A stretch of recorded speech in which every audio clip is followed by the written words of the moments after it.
Corona महामारी ये विश्व व्यापी भी है और पूरे हिंदुस्तान में है, तो इसको सबको सतर्क रहना है।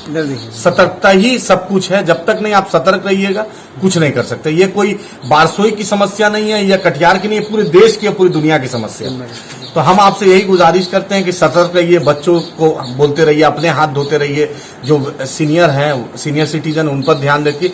और प्रशासन से भी यही अनुरोध है कि आप जितना जो नीतीश कुमार जो घोषणा कर रहे हैं तो वो कम से कम मेरे लोग को मिलना चाहिए, क्योंकि प्रशासन पर मुझे लगता है कि प्रशासन से यही अनुरोध है कि आप अपने घर से नहीं दे रहे हैं और नीतीश जी भी अपने घर से दें। मेरा टैक्स का पैसा है, मेरा सामान है, मुझे मिल रहा है। तो हाँ जरूर 1-2 दिन लेट हो सकता है, हम मानते हैं 2 दिन 3 दिन, लेकिन जो शिकायत आबादपुर से, नलसर से, छोगरा से, बिघोर से, कचना से, धचना से, बलरामपुर से, सिया गांव से, बालूगंज से ये आ रही है, ये अच्छा नहीं। मैं तब भी प्रशासन का शुक्रिया अदा करता हूं कि जो कोशिश कर रहा है, लेकिन आप नेग्लेक्ट नहीं कर सकते हैं। कटिहार का एक हिस्सा बारसोई है, बलरामपुर है, इसको नजरअंदाज नहीं कर सकते हैं, क्योंकि अगर आप प्रशासन है तो हम लोग भी यहां से लेकर चीफ सेक्रेटरी तक रिश्ता डायरेक्ट हॉटलाइन हम लोग भी बनाए हुए। जरूर एमएलए एमपी नहीं है, लेकिन उनसे हम भी संपर्क बनाए हुए और हम अपनी बात उठाना जानते हैं। मेरा यही है, पब्लिक से यही अनुरोध है कि आप भी कोऑपरेट कीजिए, क्योंकि ये एक सिर्फ ब्लॉक का या अनुमंडल का या जिला का मामला नहीं है। प्रशासन भी बहुत प्रेशर में है पिछले 60 दिनों से।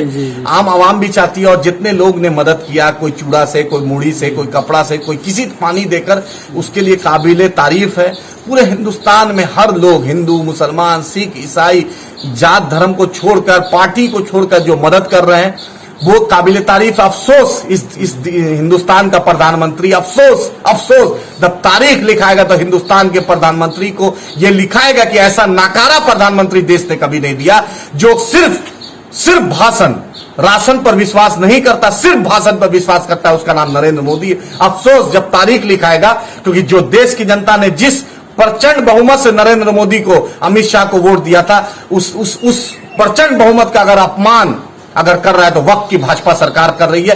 पूरा तराई है। मैं उस लड़की ज्योति पासवान को मुबारकबाद देता हूं कि वो लड़की गुड़गांव से आकर यहां दरभंगा साइकिल से आ जाती है। मैं उन तमाम मेहनतकश लोग, मजदूर, मेरा स्टूडेंट, मेरा भाई लोग, मेरी बहन जो चलकर भूखे प्यासे अपने अपने घर आ रही हैं, लेकिन मेरा मोदी सरकार और ये सिर्फ नीतीश कुमार अन्य मार्ग में बैठकर भाषण दे रहे हैं, नरेंद्र मोदी 7 रेस कोर्स में बैठ रहे हैं, और जिसको विपक्ष के नेता तेजस्वी यादव बनाया है वो भी सिर्फ ट्विटर पर अवेलेबल है। तो बिहार की जनता, सीमांचल की जनता, बलरामपुर बारसोई की जनता से मेरा यही अनुरोध है कि आप इंसाफ कीजिएगा। चुनाव लोकतंत्र में सबसे बड़ा हथियार चुनाव है, और दीपांकर भट्टाचार्य जी जो माले के जनरल सेक्रेटरी हैं, मैं उनसे भी अनुरोध करता हूं कि आप अपने एमएलए महबूब साहब को, उनको भी बतलाइए कि कम से कम झारखंड का माले एमएलए विनोद सिंह से सीखे। जो आप गरीब मजदूर की बात करते हैं, कविता कृष्णन जी बात करती है, दीपांकर जी आके खेत किसान की बात करते हैं, लेकिन आपका एमएलए पूरे लॉकडाउन में फोन उठाने में असमर्थ रहा,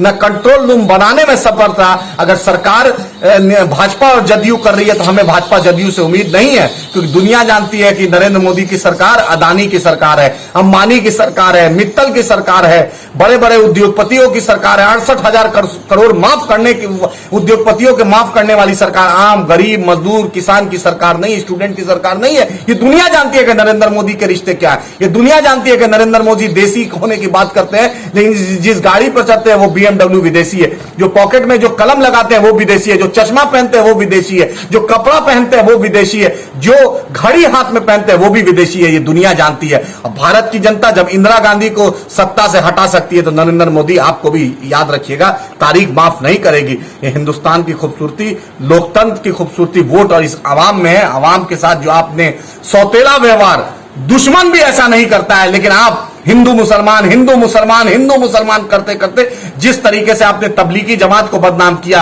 आपको वक्त माफ नहीं करेगा। ये मेरा दावा है। मैं जिंदा रहूं या नहीं रहूं, लेकिन आने वाला इतिहासकार जब लिखेगा तो नरेंद्र मोदी की सरकार को लिखेगा कि हिंदुस्तान के लोकतंत्र पे काला अध्याय था, और 15 साल के हमारे मुख्यमंत्री नीतीश जी का एक्सपीरियंस था। लेकिन नीतीश जी, आपसे वैसी उम्मीद नहीं थी कि जिस तरीके से आपने मिसमैनेजमेंट किया, बलरामपुर बारसोई ही नहीं, कटिहार ही नहीं, किशनगंज, पूर्णिया, अररिया ही नहीं, सीमांचल ही नहीं, पूरा बिहार, दरभंगा हो, सुपौल हो, छपरा हो, मोतिहारी हो, बेतिया हो, सासाराम हो, बक्सर, आरा हो, जो मजदूरों के साथ जो सौतेला व्यवहार हुआ, उनके खाते पर आपको ने 1,000 रुपए की बात की, वो भी कितने लोगों को मिला आप अच्छे से जानते हैं। अगर नीतीश जी और सुशील मोदी बार बार लालू यादव की सरकार को, बार बार राबड़ी की सरकार को आप बोलते हैं 15 साल से चीफ मिनिस्टर आप, डिप्टी चीफ मिनिस्टर आप बने रहे, केंद्र में आपकी सरकार है, बिहार में आपकी सरकार है, लालू राबड़ी को कोसने से नहीं होगा, आपको बतलाना पड़ेगा कि क्या।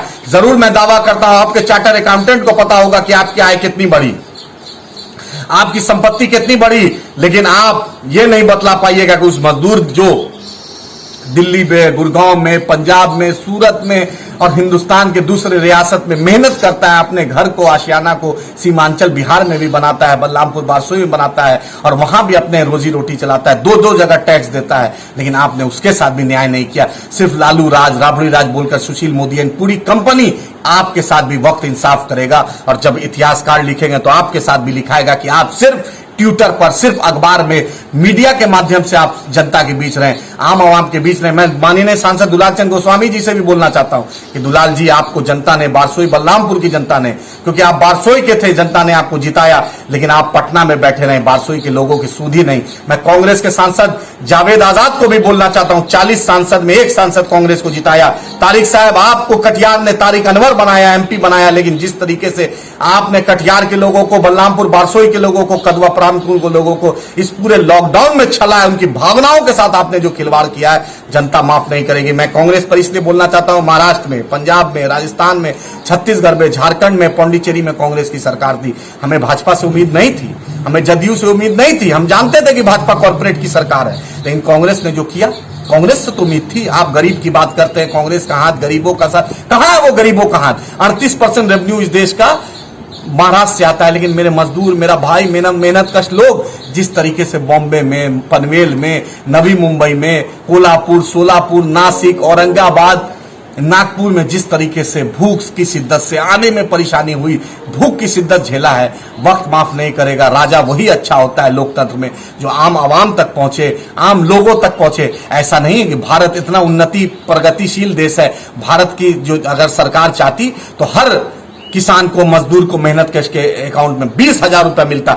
जब कनाडा की सरकार दे सकती है, जब दुनिया की दूसरी सरकार पैसा दे सकती है, तो आप क्यों नहीं दे सकते हैं? मैंने राजीव बजाज का सुना, राजीव बजाज कॉर्पोरेट, बजाज कंपनी के जो इन लोग मालिक है, मैंने उनका इंटरव्यू सुना। उन्होंने कहा कि विदेशों में जिस तरीके से मदद की जा रही है, लेकिन ये नरेंद्र मोदी सरकार सिर्फ और सिर्फ भाषण, सिर्फ और सिर्फ भाषण, वक्त माफ नहीं करने वाला है, वक्त इंसाफ करेगा। मैं बिहार की जनता को, सीमांचल की जनता को, बलरामपुर बारसोई की जनता को सिर्फ यही बोलना चाहता, कोरोना में सब लोग मिल के रहिए, प्रशासन का साथ दीजिए, एहतियात कीजिए, हाथ धोते रहिए, अपने बच्चों को, अपने रिश्तेदारों को, अपने माँ बाप को यही गुजारिश कीजिए कि साफ सफाई पे ध्यान दें, हाथ धोते रहें, क्योंकि कोरोना महामारी से दुआ अल्लाह रब्बुल इज्जत से, आज रमजान का आखिरी रोजा है, अल्लाह रब्बुल इज्जत से यही दुआ है कि या रब्बुल आलमीन, या मेरा रब, या मेरा अल्लाह, पूरी दुनिया को कोरोना से निजात दिलाए, हिंदुस्तान को कोरोना से निजात दिलाए, बलरामपुर बारसोई सीमांचल को, बिहार को कोरोना से निजात दिलाए। अब फिर से इस इलाके में, फिर से बिहार में, हिंदुस्तान में, दुनिया में अमन हो, तरक्की हो, फिर से खेतों में वो बेहतरीन हरियाली हो,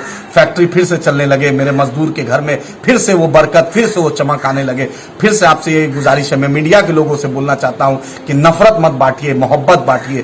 तारीख आपको मोहब्बत वाले के नाम से याद रखेगी, क्योंकि जी न्यूज का आपने देखा कि आपने किस तरीके से तबलीगी जमात के इशू को इन्होंने प्रोपोगेट किया, मिस इन्फॉर्मेशन दिया। क्योंकि इंडियन एक्सप्रेस की रिपोर्ट आ गई कि मौलाना साद साहब का जो वीडियो था, वो जो ऑडियो था, वो डॉक्टर था।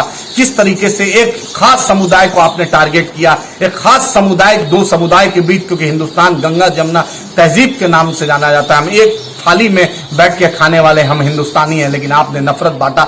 आज जी न्यूज मरकज बना हुआ है कोरोना का। मैं मीडिया के लोगों से मैं अनुरोध करता हूं कि मोहब्बत बांटिए, मैं प्रशासन के लोगों से अनुरोध करता हूं कि और थोड़ी मोहब्बत, और थोड़ा लोगों में आप सहयोग दीजिए। मैं नेता जो एमपी हैं, एमएलए हैं, जो राजनीतिक पार्टी हैं, सबसे उठ के मानवता का धर्म अपनाइए, क्योंकि चुनाव होते रहेंगे, जीत हार होते रहेगी, लेकिन इंसान को बचाना जरूरी है। मैं आम किसान, स्टूडेंट, मेहनत कश लोगों से भी बोलता हूं कि एक दूसरे का सहयोग दीजिए, इंशाअल्लाह ताला हम जरूर कामयाब होंगे और कोरोना से भी जीतेंगे। और फिर से हिंदुस्तान, बिहार, सीमांचल, बलरामपुर बारसोई फिर से पटरी पर आएगा और फिर से इंशाअल्लाह हम फिर से कामयाबी के रास्ते में जाएंगे। सर, आपका नाम? मेरा नाम आदिल हसन है, MIM यूथ प्रेसिडेंट बिहार।